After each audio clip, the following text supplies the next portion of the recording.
Hello, everyone, and welcome to another episode of Come with the Light and Reveal, where every Wednesday we talk about one of the beautiful stained glass windows here at NoHo First.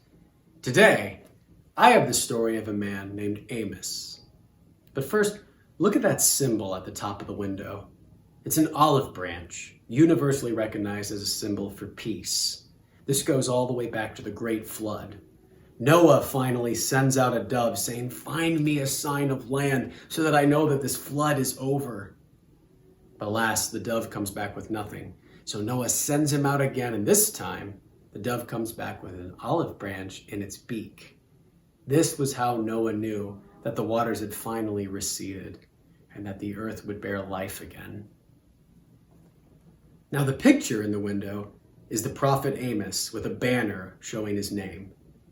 Amos brought warnings of God's judgment to both Israel and Judah, and his warnings were so intense that the head priest Amaziah at Bethel in Israel accused Amos of conspiracy against the king, and he demanded that he stop prophesying and leave the country.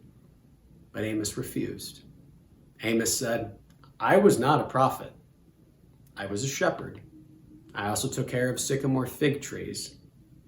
But God told me, I want you to prophesy to my children, Israel." This window shows Amos's jobs before God called him.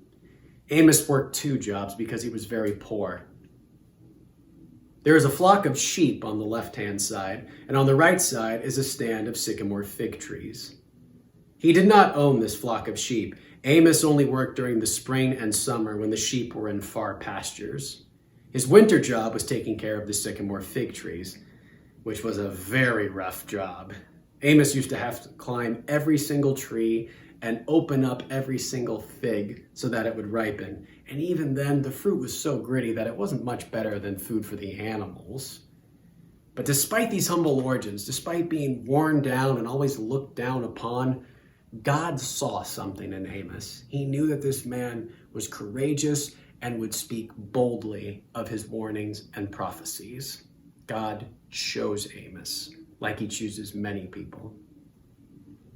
In the book of Amos, chapter 4, verse 11, God refers to the times in the past where he had saved his chosen people by comparing them to a brand plucked from the burning.